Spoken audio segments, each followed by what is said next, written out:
Om Sai master, Om Sai master, Om Sai master. 2024 సంవత్సరం November నెల 22వ తేదీ సద్గురుముక్తుల పాదపద్మములకు మన్నో సత్యం పుష్పాంజలి సమర్పిస్తున్నాడు. మిత్రులారా, ఇప్పుడు నేను సిద్ధి నుంచి ప్రసారం అవుతున్న బాబా సమాధి మందిరం ప్రత్యక్ష ప్రసార దర్శనం చేసుకుంటూ ఉన్నాను. సమాధి మందిరంలో ఇప్పుడు కొద్దిసేపట్లో మధ్యాహ్నం భారతి జరగనున్నది. ఇప్పుడు బాబాకి మహానైవేద్యం పెడుతూ ఉన్నారు.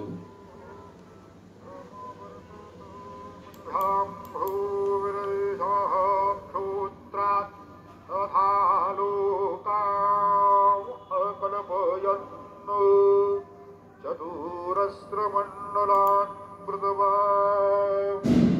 తదుపరి నైవేద్య పాత్రాన్ నిధాయో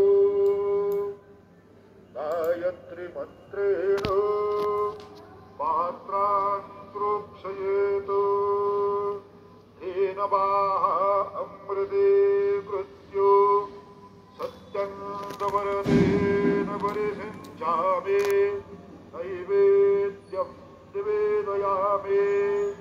ఓం ప్రాణాయ స్వాహా, ఓం అపానాయ స్వాహా, ఓం వ్యానాయ స్వాహా, ఓం ఉదానాయ స్వాహా, ఓం సమానాయ స్వాహా, ఓం బ్రహ్మణే నమః.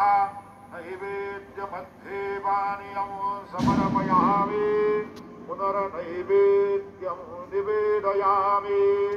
ఓం ప్రాణాయ స్వాహా, ఓం అపానాయ స్వాహా, ఓం వ్యానాయ స్వాహా, ఓం ఉదానాయ స్వాహా, ఓం సమానాయ స్వాహా, ఓం బ్రహ్మణే నమః.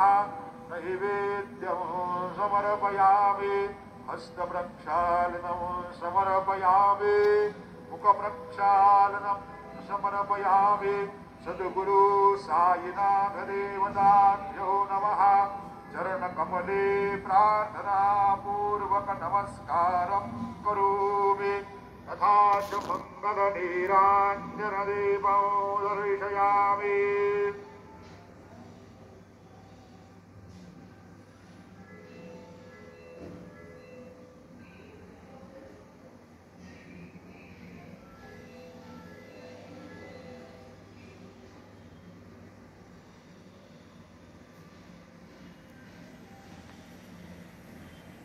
మిత్రులారా, బాబాకి మహానైవేద్యం సమర్పించారు.